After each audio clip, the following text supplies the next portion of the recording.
Hello everyone, I'm Dr. Joanna Choquer, Director of Design and Innovation here at the RSA, and it's my great pleasure to welcome you here in the great room for this evening's special event.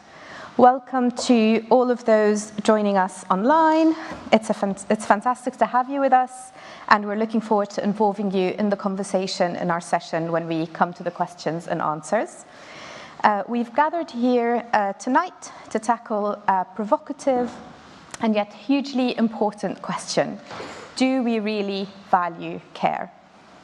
From childcare to social care, I think we'd all agree that our entire care system is facing ever-increasing demands and pressures.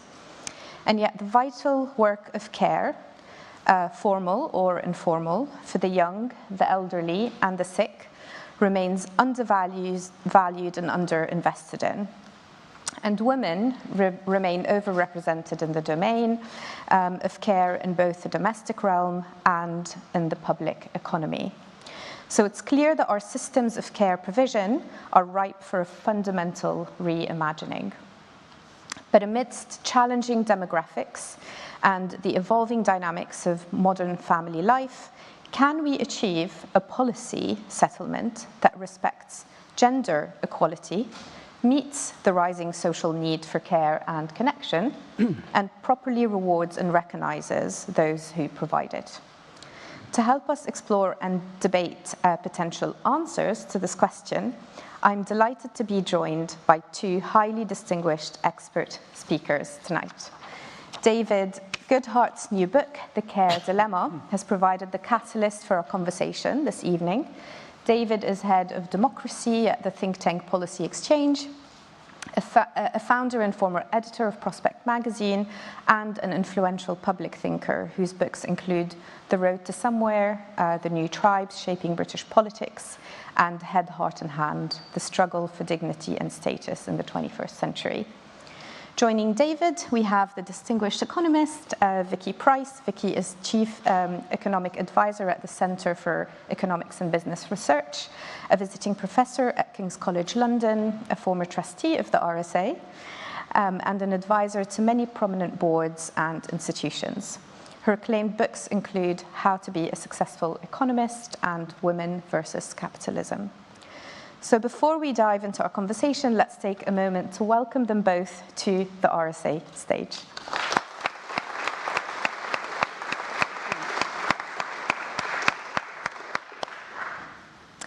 So David, let's start with your book's title. What is the care dilemma we're currently facing? I'd love for you to introduce that a little bit more. Okay.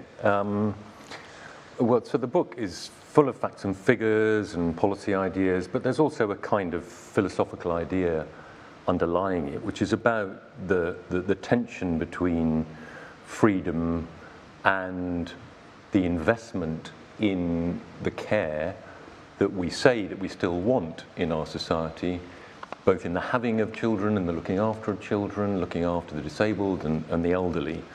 And the book is really about the tension between the much greater freedom that we've achieved in recent decades and those continuing obligations. I mean, it's about really the undervaluing of the domestic realm. We've seen a huge shift in time and energy that has shifted from the domestic realm to the labour market and the public realm, and much of that has been very liberating, particularly for women. But it's also intimately connected to much greater family instability. I mean, something like nearly half of all children in the UK are not living with both of their biological parents by the age of 14. We have the highest proportion of single-parent families in Europe. About nearly 25% of families with dependent children are single-parent. That has a huge knock-on effect in so many different areas of policy, not to mention the epidemic of mental fragility among young people. We have crashing fertility levels, and we have a recruitment crisis in face-to-face care jobs in the public economy. And I think all those things are connected. And it is a dilemma because you think about 60 years ago, 1964, compared to 1964, we're much richer, we're much better educated, we're much more able to choose our own life course, particularly if we're a woman, than we were in 1964. But equally, we're much more likely to live on our own, suffer from depression, be childless, and if we are a child, much less likely, as I just said, to live with both of our biological parents. So, you know, we've had this enormous step forward in freedom. I mean, the biggest step forward in freedom since 1945 has undoubtedly been women's much greater autonomy, their financial independence, the fact that women are no longer so defined as mothers and wives, and women and men are no longer stuck in failed and sometimes abusive relationships in a way that was still often the case going back all those decades. So the challenge is, you know, how do you raise the status of the family and of care in the public economy without diluting those freedoms? And we can go into this in more detail, but I mean, just a few obvious ones. Perhaps the most obvious one of all is men must step up. I argue in the book that there's obviously some way to go on this, but actually men are stepping up more so than they're often given credit for. We've moved in terms of domestic and childcare proportions, we've moved from about 70-30 a couple of decades ago to something more like 60-40 in terms of the distribution between women and men, and probably even 55-45 among more educated households. So there has been a shift. There's somewhere to go on that. We've obviously got to reduce motherhood and carer penalties. And that means a real family policy. I mean, essentially our family policy at the moment in the UK is about making it as easy as possible for both parents to spend more time at work, which doesn't seem to me like a good family policy. I think we also need to listen to women. We need to look at what women are actually saying they want. And there's plenty of evidence to suggest that many women, not all by any means, but many women, so we have about 2 million, the 3 million parents, mothers with children under school age. 2 million of them work, slightly more than 2 million of them work. About 35% work full-time, about 35% work part-time. 2/3 of those women who work would say they prefer to work fewer hours at that time when children are very small. A third would prefer not to work at all if they could afford it, and of course most people can't. Nobody wants to go back to the 1950s. 9% figures. Only 9% of people, according to British social attitude surveys, agree with the sentiment it's a man's job to go out and earn a living and a woman's job to look after the home and family. Only 9% of people agree with that. Equally, only 9% think it's a good idea that the best way of managing family life when children are young is for both parents to work full-time. So, you know, we don't want to go back, but we've got things out of kilter in family life and, of course, in areas like social care too. I mean, it just, you know, I think this is an important point about listening to all women. You know, not just. So Catherine Hakim talks about women being divided into 3 broad groups. I mean, this goes back a few years now, but she talked about 20% of women being very work-focused, you know, mainly professional women, very work-focused, obviously often wanting family too. About 20% of women are very family-focused, pretty well exclusively family-focused, and about 60% of women, the majority, want a balance of the two. And when children are young, would prefer to work less, if at all, and that is often not. Jeremy Hunt, in the 2023 budget, when he was talking about spending an extra £4 billion, he found £4 billion to extend the childcare subsidy, and he talked about women not wasting their talents on motherhood, which I think is a pretty extraordinary thing for a Conservative Chancellor to say. And if I can just sort of finish my little intro with a quote from a woman some of you will have heard of called Anne-Marie Slaughter. She's an American. She would call herself a feminist, I'm pretty sure. She worked for Hillary Clinton when she was Secretary of State, and now runs a liberal think tank in Washington. And she says this in one of her recent books: "My generation of feminists was raised to think the competitive work our fathers did was much more important than the caring work our mothers did. Women first had to gain power and independence by emulating men, but as we attain that power, we must not automatically accept the traditional man's view, actually the view of a minority of men, about what matters." So I think, that is partly what my book is about. I mean, it's also about our failures on social care, and our failures just to value parenthood, value motherhood, value the home and the family. And our family is in, as I say, is in a real mess. And politicians have not been comfortable talking about this issue. Partly, I think, for the good reason that politicians are much more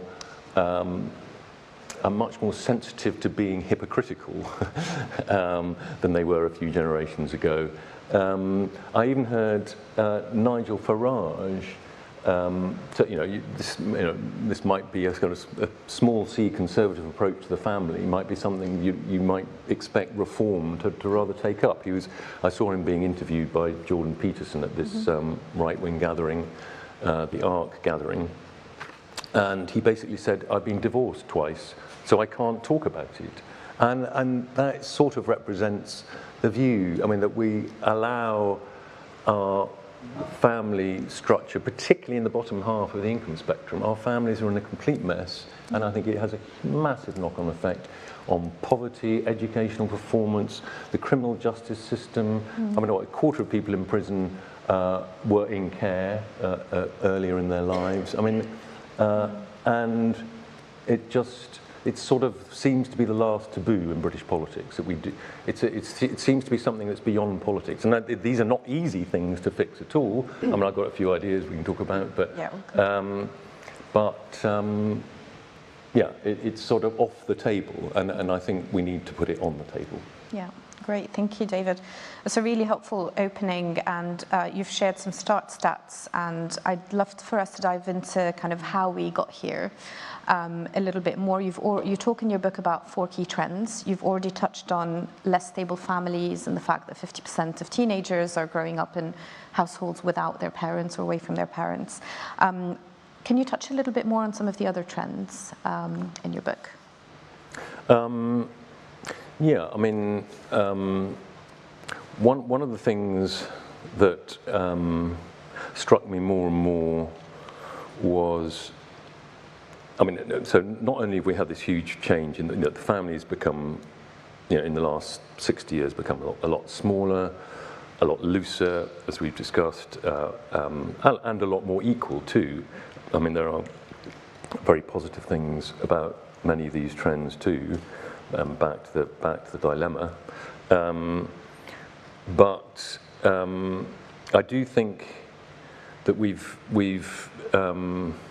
it's the kind of the emphasis on the GDP economy. I think we've always known, of course, that GDP doesn't count lots of productive care work that's done by parents, usually mothers, looking after both children and the elderly.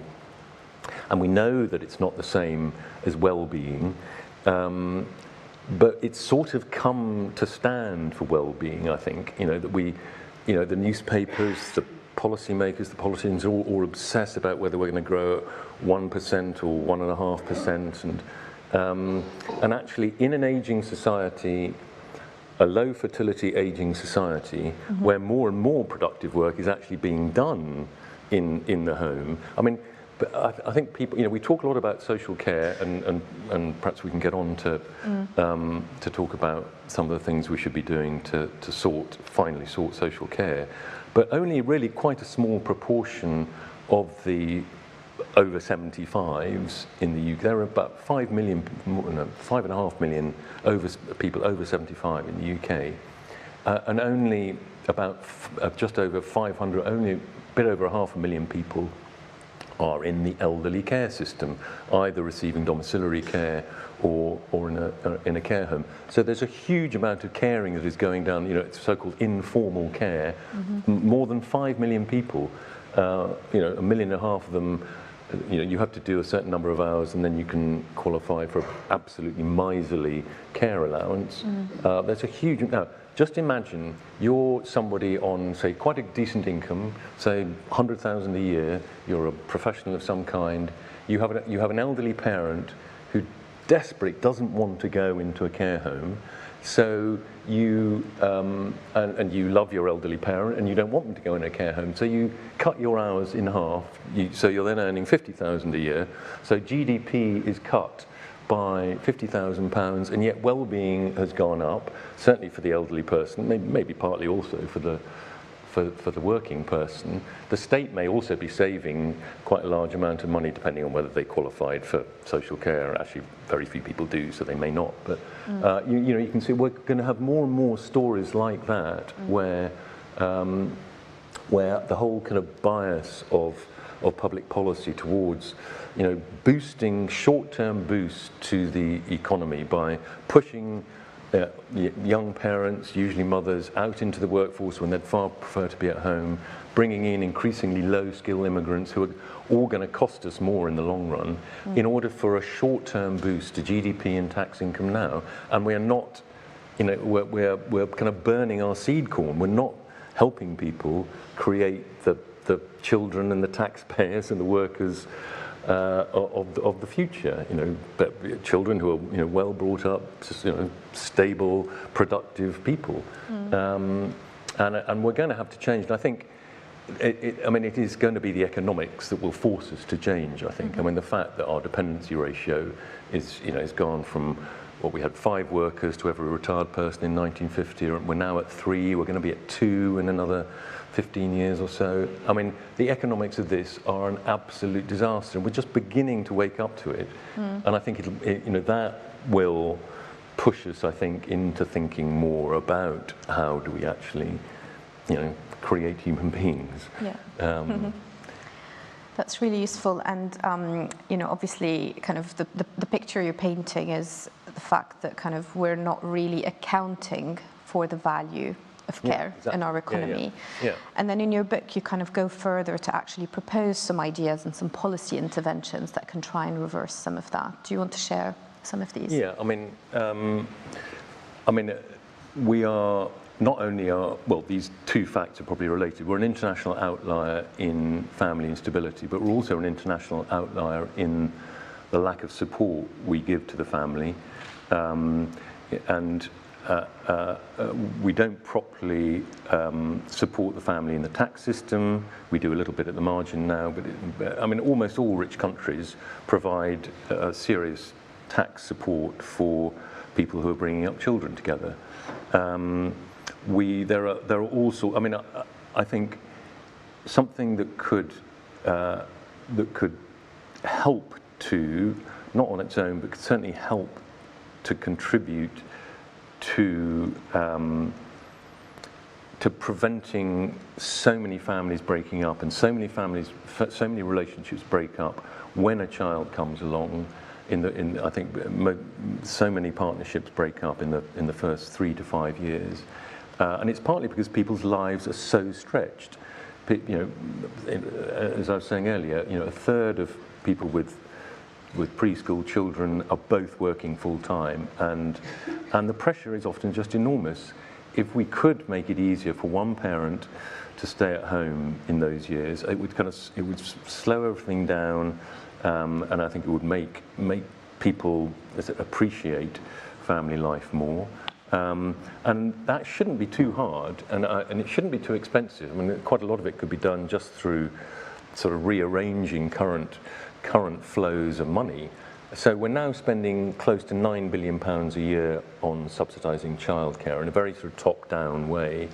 Why not give that money direct to parents with preschool children? Then they can decide whether to spend it on themselves, on granny and grandpa, or on formal nursery care. And we could also front end child benefit. I mean, child benefit's worth about, for a child up to the age of 16, it's about £20,000 over that entire time. You know, if you could have half of that in the first 3 years, you can get to a home care allowance. What I call it a home care allowance of about £10,000 a year, between £8,000 and £10,000 a year, perhaps more under certain calculations, and that would really make the difference, I think, for a lot of families, and enable one parent to stay at home in those critical early years, and it would help to bring back the sort of village of support that used to be there for young mothers, and simply isn't any longer in many parts of the country. So, you know, it's a matter of sort of valuing reproduction as much as production in some ways. And because at the moment, you know, the cost of having a child is essentially sort of privatized, and the benefits, you know, creating the workers and the taxpayers of tomorrow are enjoyed by everyone, are sort of socialized. And I mean, just, you know, if we could have a government that just considered it, like many governments, like the government of France does, to consider it a public good to be a parent. I mean, you know, we sort of shy away from that, and I have to admit, this is not popular at the moment. I mean, I think only less than a third of the public think that it is the sort of the job of politics to encourage people to have children. But as I say, I think the looming economic crisis coming from our low fertility will start to change people's minds. And I mean, I don't want to be completely pessimistic about things. As I say, many of the things I've been talking about are the kind of the negative direct and indirect consequences of a lot of very positive things. I also think that there are some very positive trends that, you know, working from home makes it easier to combine work and family life more.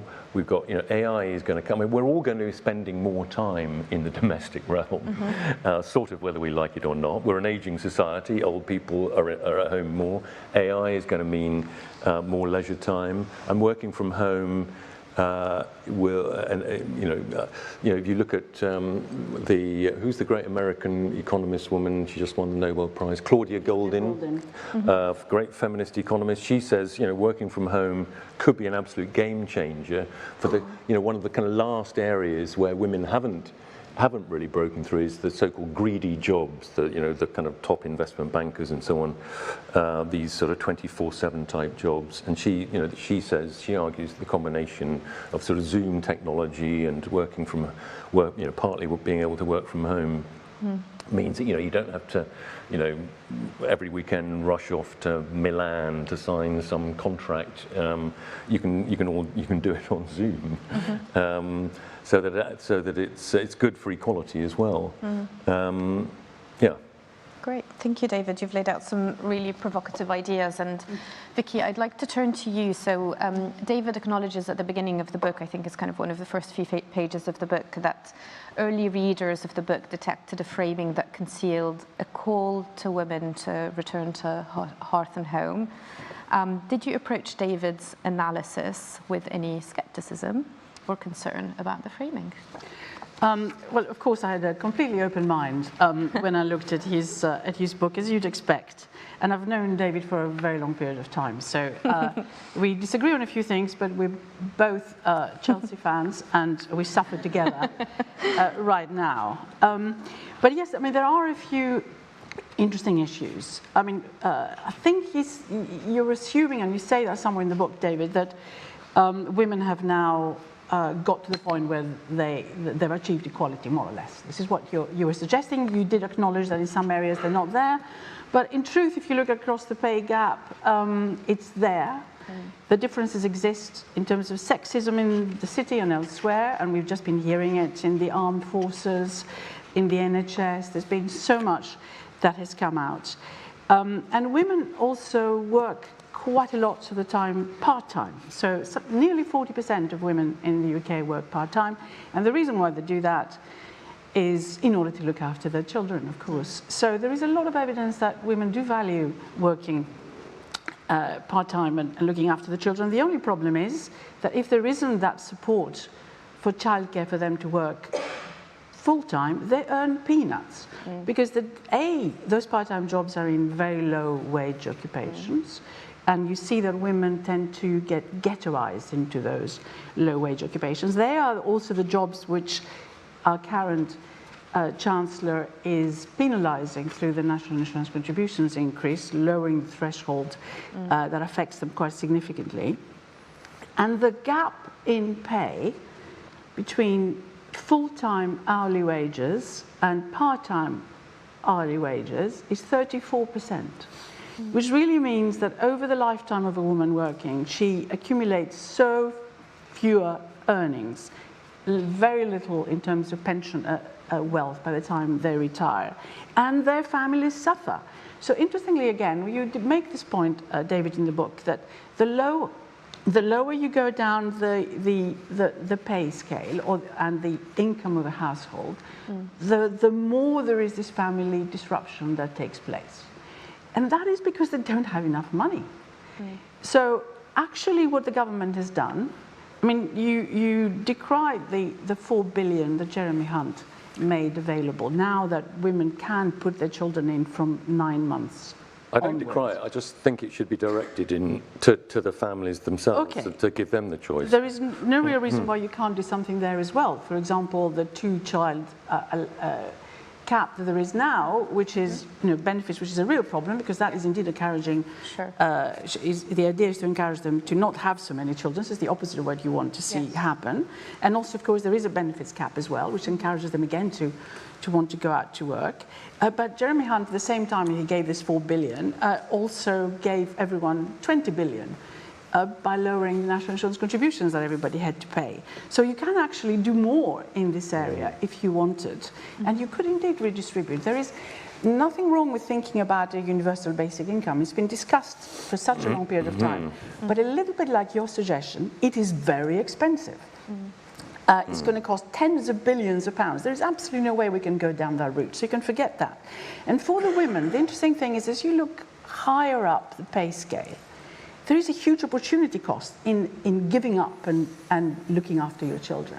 Because as we know, and as Claudia Golding herself, the Nobel Prize winner, has said in her analysis of which you touch on, the motherhood penalty, you never get back to your trajectory that you were before, or it takes you decades to even get back to the income you were earning before, let alone what you've lost by not working. So I'm afraid if you ask women what they really want, they want a reasonably affluent life, and they would like to work more, not less. Of course, there is the number of people who would like to take some time off and look after the children when they're young.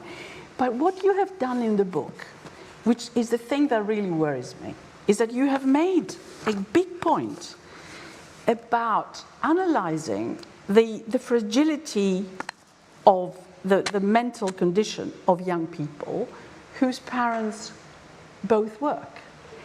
You have loads of studies, and then you finish it off by saying it's not really conclusive. So you actually are making women who work, if they read the book, feel really guilty about working.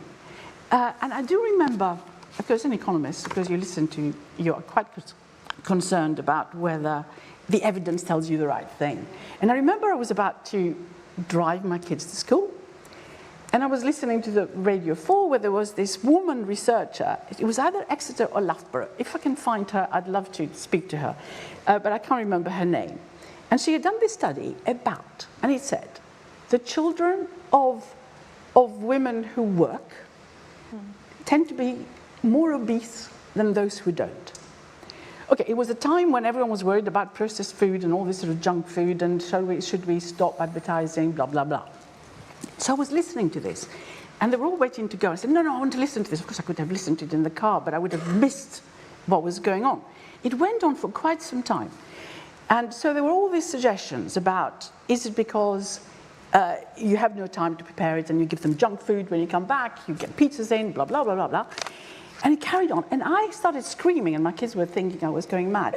Where is the causality? Have you proven? Anyway, so it carried on, spoke about the correlations, and perhaps what we should do is stop advertising, do this. And of course, by that time, most women who worked would have committed suicide, thinking that this was all my fault. And of course, at the end, how did it finish? But we haven't actually proved the causality. So, I mean, so what, I'm afraid it's a bit like this in the book. You do acknowledge it.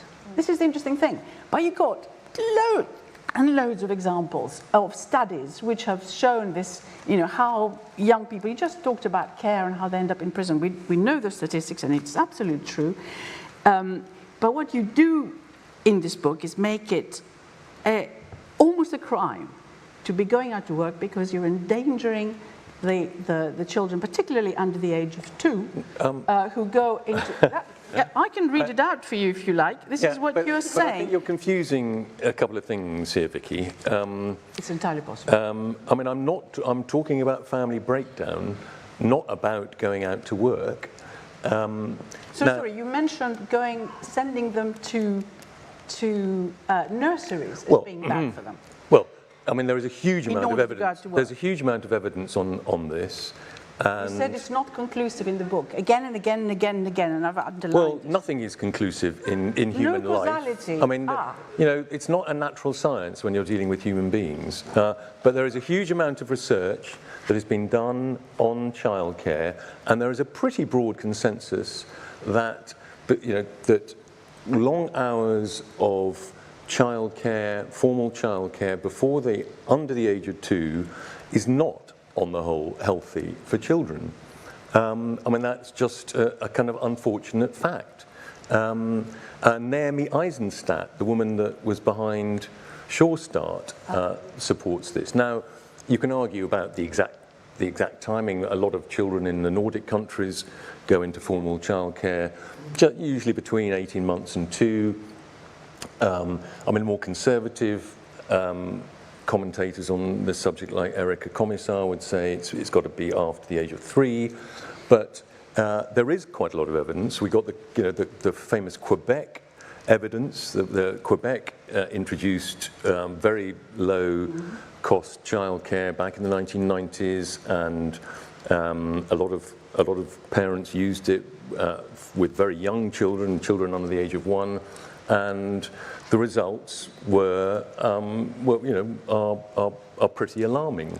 There was a negative effect on a lot of, not all, but a lot of the children who were exposed to it for long hours at a young age. So, we can't go around, looking after people's feelings and avoiding what seemed to be pretty strong evidence for. Now, I mean, what you do about that, I'm not saying, well, all mothers should stay at home.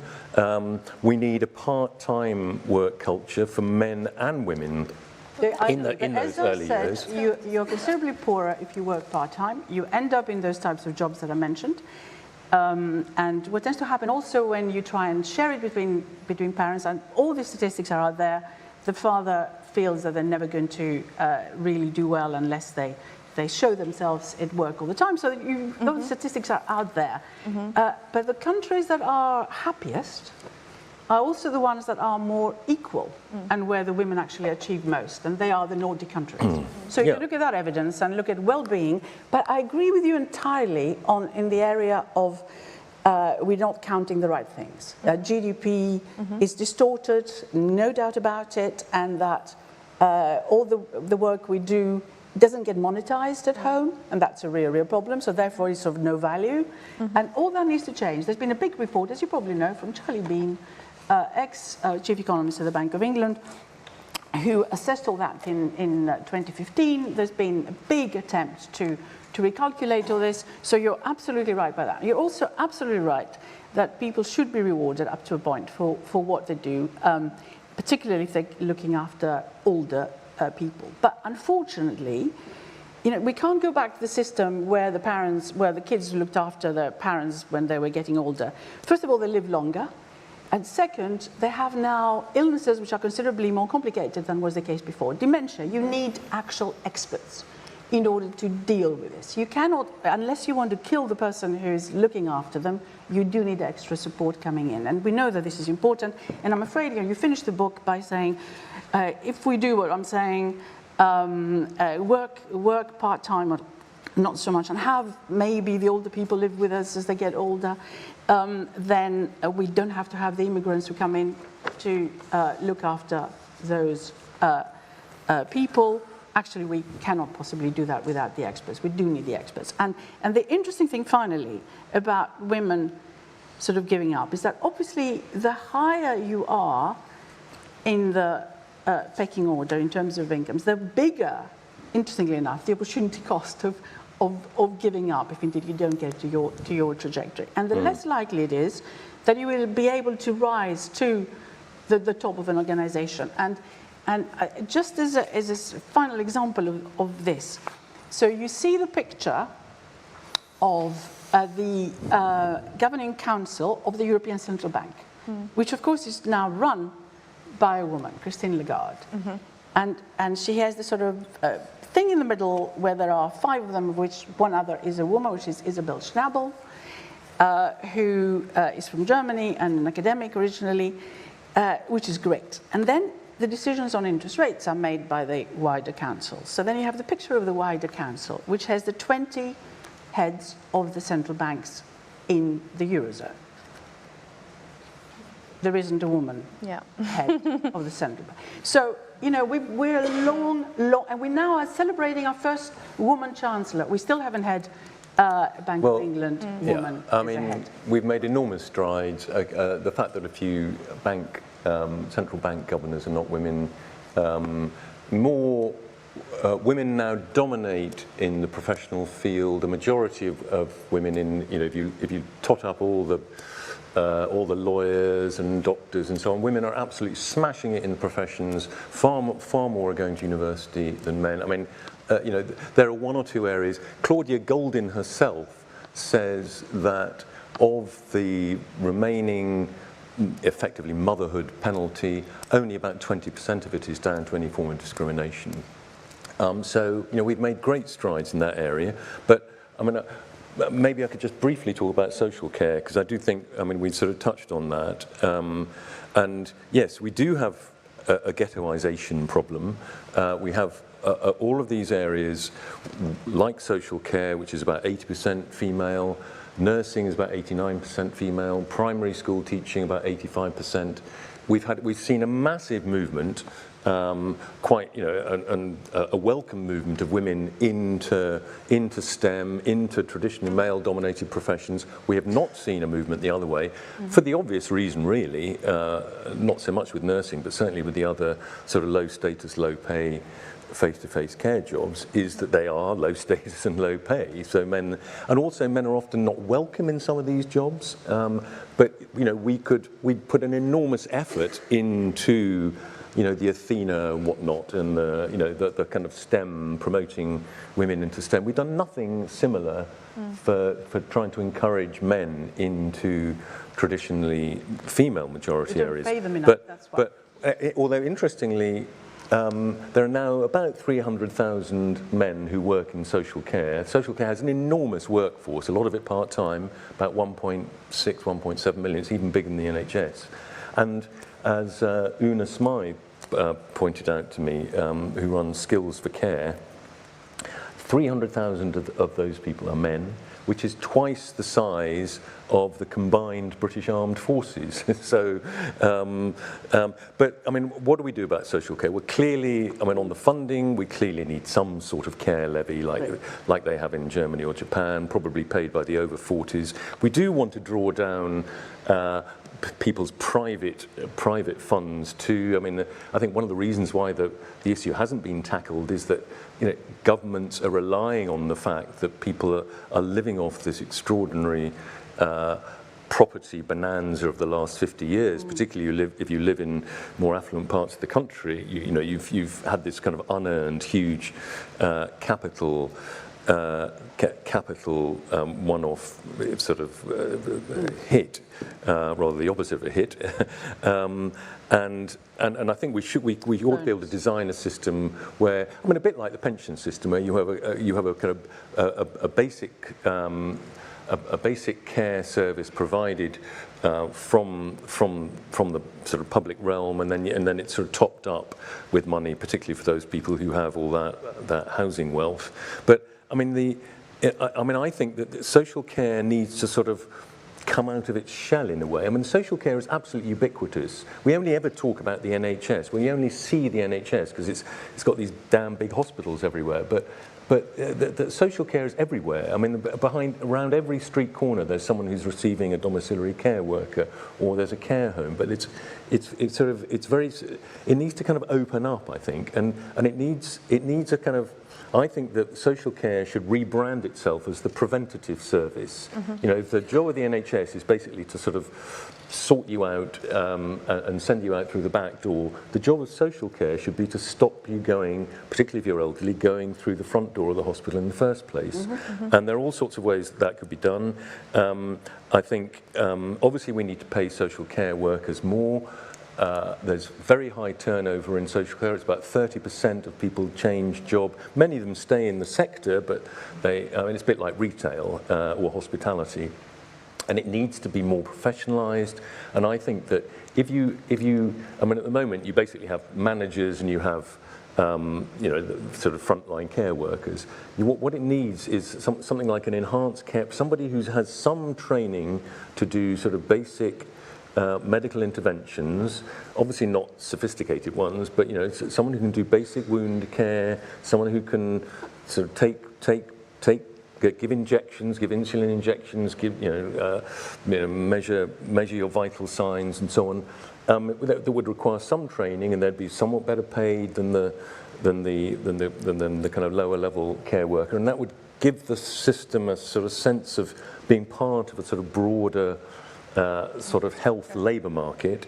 And at the moment, you have these extraordinary old, I think in many cases, rather redundant demarcation lines between professional and non-professional staff. So, I've got a cousin who's got MS and is visited by care workers 3 times a day, and they're not allowed to cut her toenails. That's a chiropodist's job, and they can wash and cream her legs, but they can't do any sort of even basic wound care.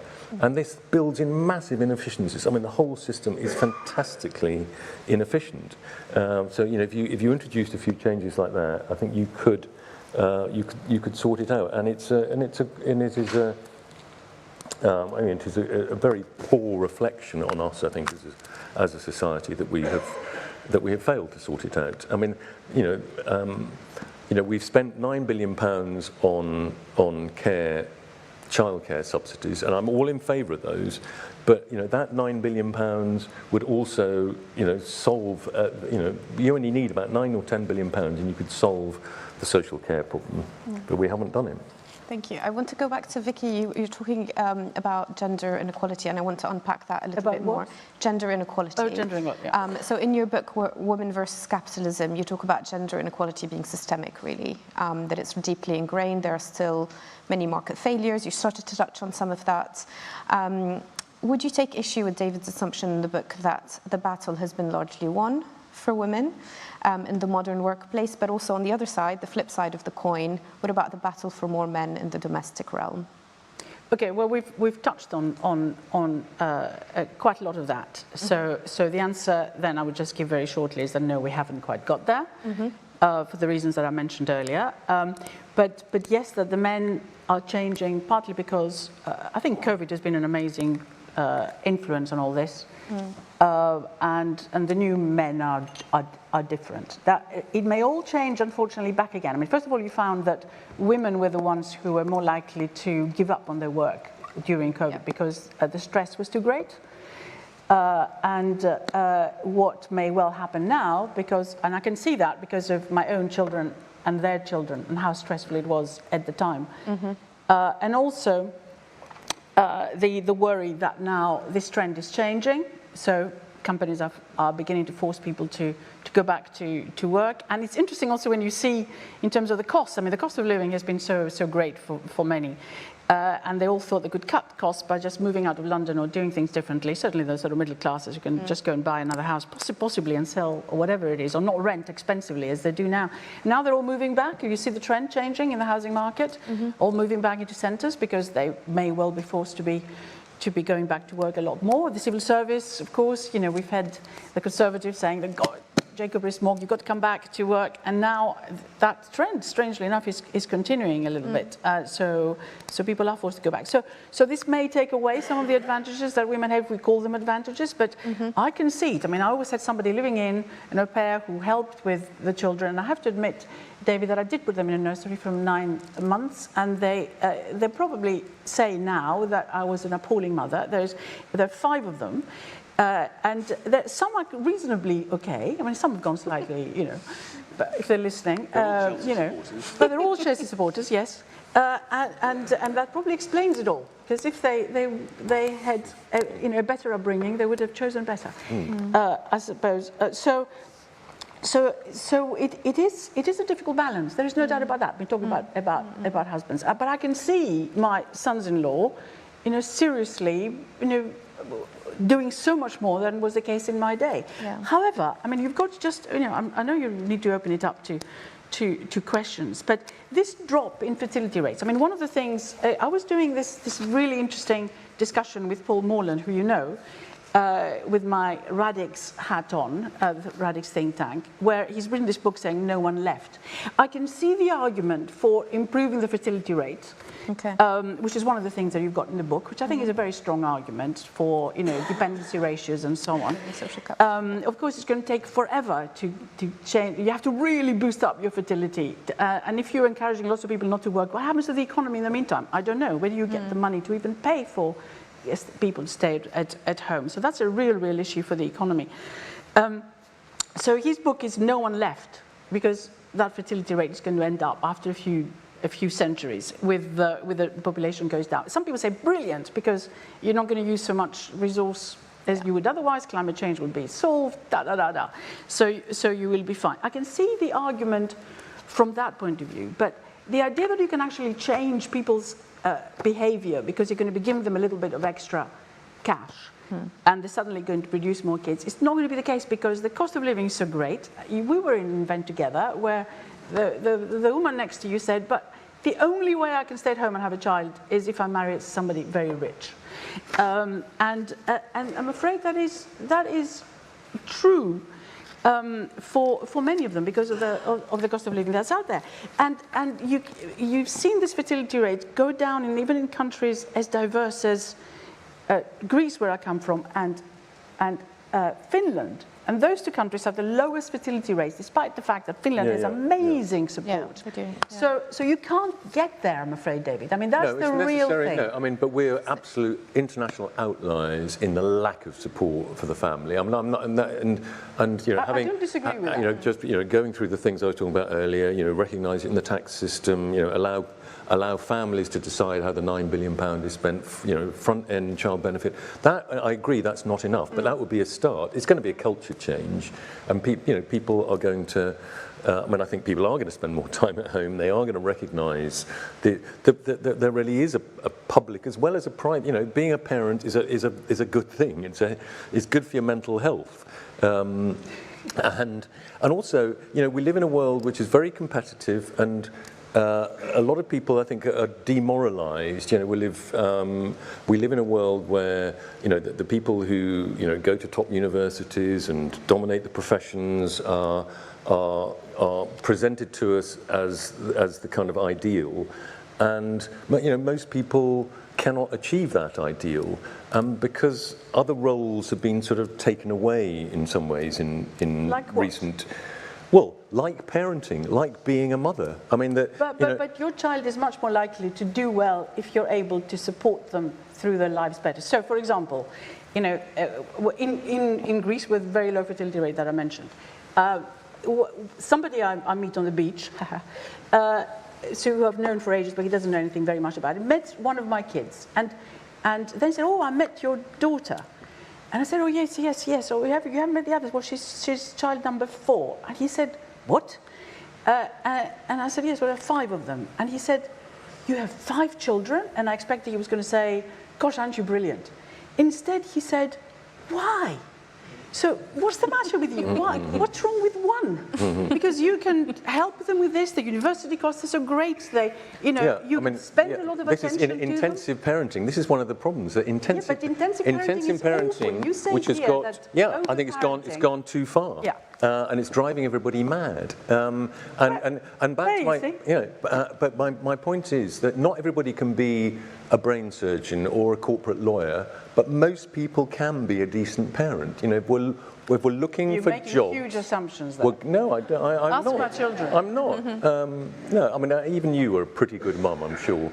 But you know, but we can. You know, we need more meaningful, purposeful jobs for people of average ability. We've kind of designed a system that is in the interests of people with high cognitive ability. And this is, I think, one of the causes of populism and Trump and Brexit, is that lots of people feel alienated. Well, I mean, but I'm connecting the two issues by saying parenting provides one of those jobs that you don't have to credentialized degrees. So if you can't do anything else, go and have children. No, not at all. More or less what you said.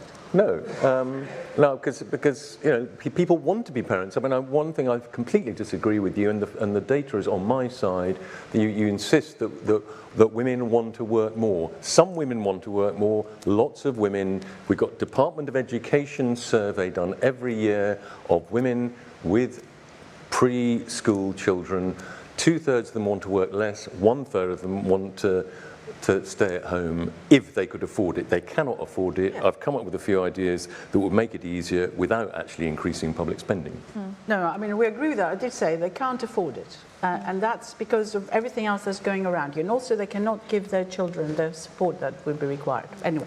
Vicky, I'm going to ask you one more question, then I'd like to open up to the audience. Okay. But so David presented some potential policy ideas to start to make a dent on this. What are your proposals?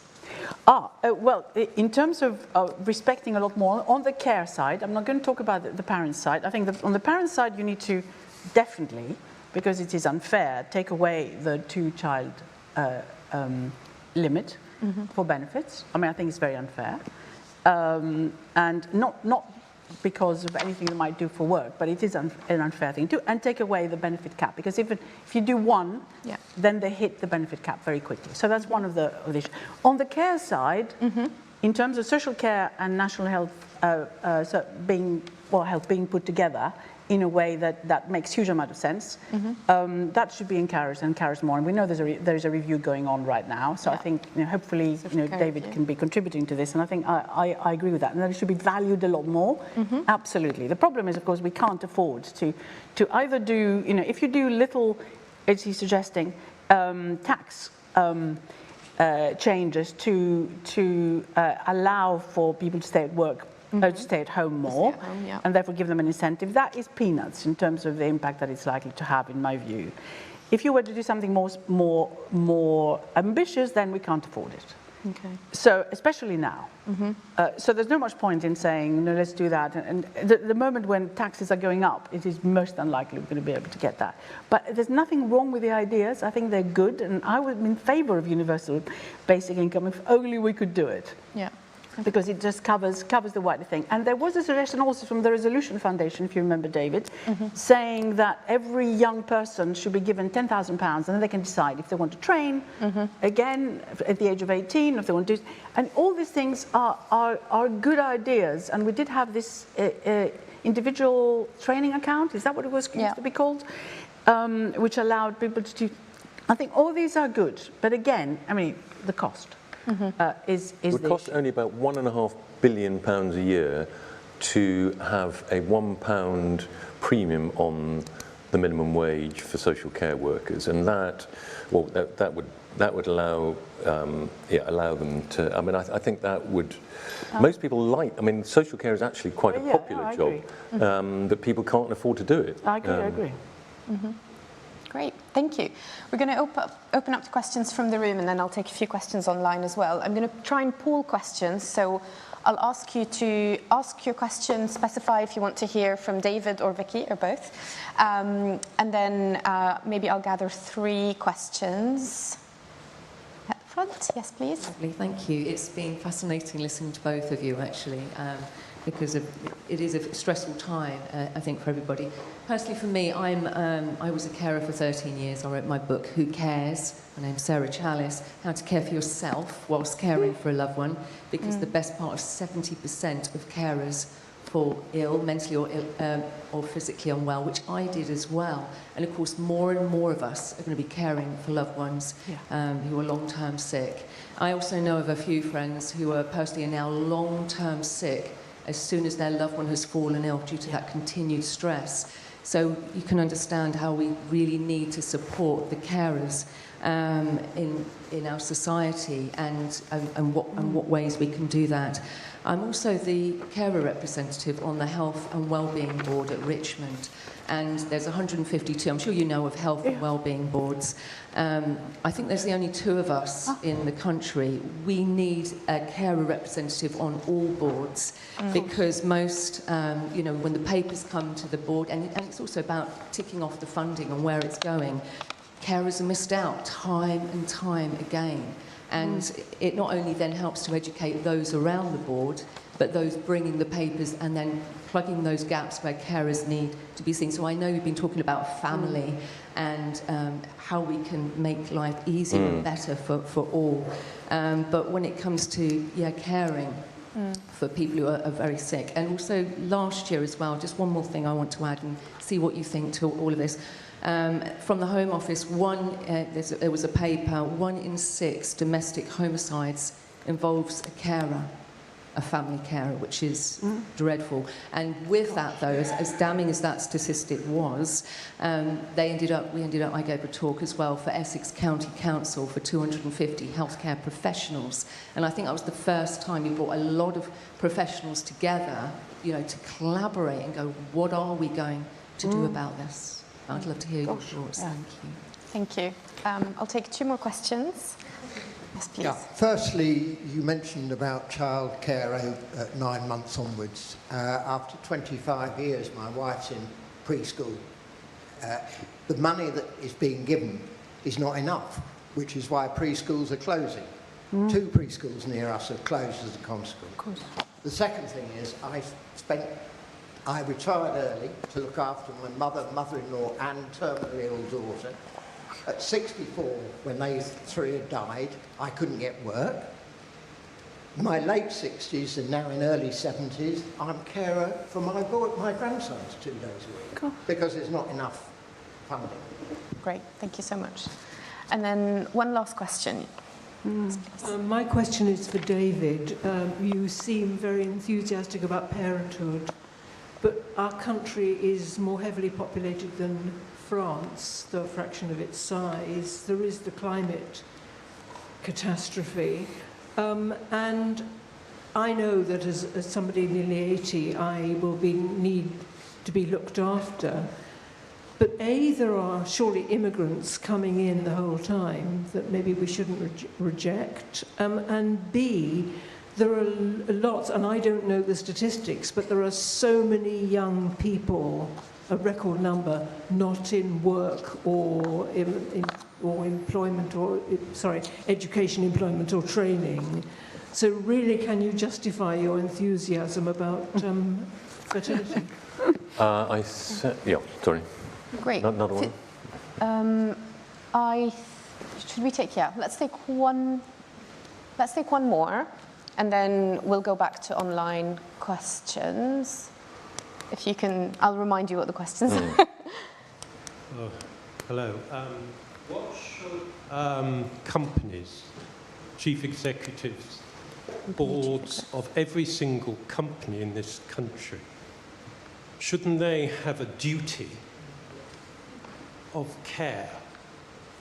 For example, if there was a duty of care, a proper duty, then Joy Lee Brearley wouldn't have to write pregnant, then screwed, which really is a completely shocking indictment of the behaviour of men male-dominated companies and media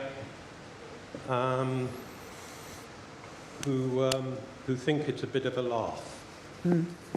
So there's a problem with the way the kind of masculine thought mindset, and it's tricky because of how boys grow up feeling a need to differentiate themselves from girls.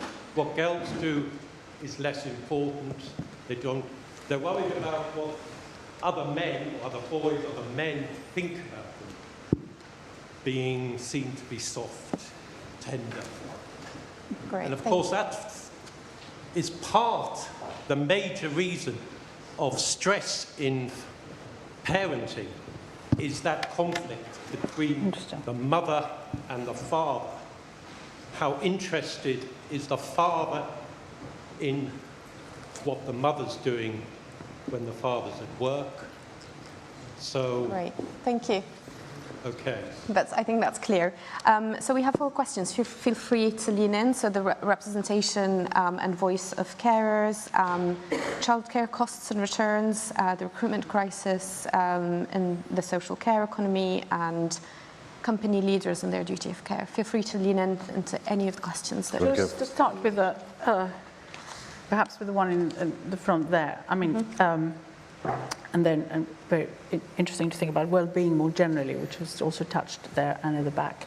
I mean, there is an issue I'm greatly in favour of children being able to go to nurseries at a young age, and indeed the money isn't enough. And you're absolutely right about a number of nurseries closing because they can't afford to be open, given this influx of people for whom the money is insufficient compensation for them. So that's a real problem. So it needs to be rethought. More money, in fact, rather than less, David, needs to go into there.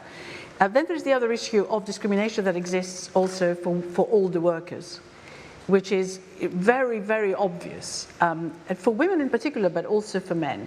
So anyone who tries to get a job over the age of 57 finds it very difficult in this country, even though we have actually increased the retirement age. So what tends to happen is that people just therefore become unemployed and just get benefits in a different way, which is, of course, our unemployment rate is so low in this country that they could easily fall into poverty.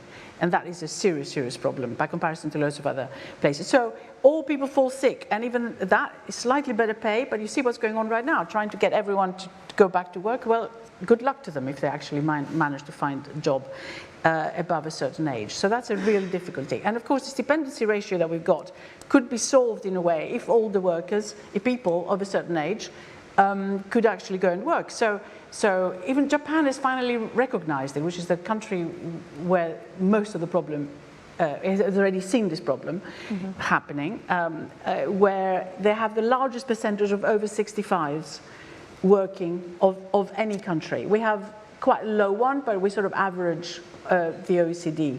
So 3.8% of the over 65s work here, whereas 15% nearly in Japan, which is actually quite an important change. So that's one of the things that actually needs to be done as in society to get that equality to work a little bit better. I'm now completely forgotten. But yes, there was this question about immigration. You can probably answer that. It was for you. And then there is a question there which I can come back to afterwards.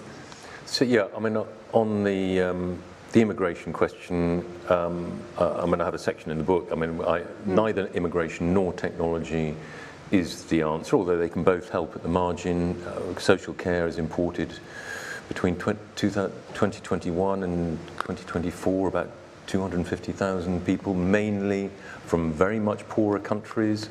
I don't think that's particularly moral. There are said to be more medically trained Ghanaians working in the UK than in Ghana.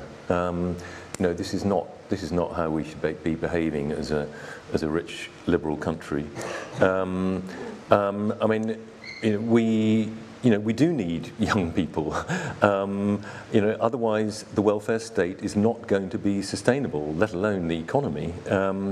And you're right about, I think it's 2.8 million people, many of them young people, are not working and claiming some kind of disability payment. The number in 1992 was just 600,000. Now, I think that is partly to do with the change in family life. The fact that there is not that structure, that solid structure for people that used to be there. There's no golden age. The families were, can be abusive and traumatic. But when the chances that you were going to live in an intact family, you were going to have you were going to have family meals, etc., etc. It helped to deal with a lot of the kind of diseases of loneliness and the mental health issues that people face. I think a lot of that, not all of it, but a lot of that does go back to the more unstable family. So our inactivity rate has fallen very significantly, although it's gone up a little bit recently. In the last 20 years, if you look at it, our inactivity rate has been coming down to the 21% it is at now, of people not doing any work at all. It's about 22%, and that's 22%.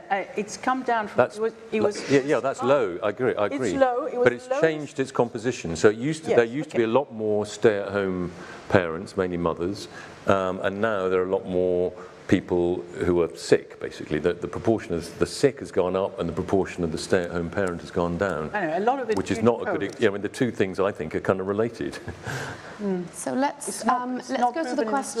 So that's the case, by the way. Let's go to the question around the role of business, and I will also fold that into a question online around what can business leaders do, and how can we accelerate the role of government to equalise parental leave?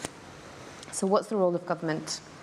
Well, we have an incredibly miserly parental maternity and paternity pay, but again, by international standards. I think a lot of people in the political class are not really aware of this, because a lot of blue chip businesses, the higher civil service, a lot of well-paid professional jobs, you actually get quite decent maternity. You often get 6 months or even a year on close to full pay.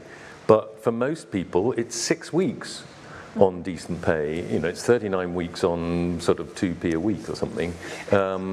And so, one thing that companies can do, and actually, a lot of them are doing that. I mean, this is actually an area where there has been a lot of progress. The human rights, not human rights, what I mean, the HR departments, have, flexibility and making it easier for professional women to combine careers and family.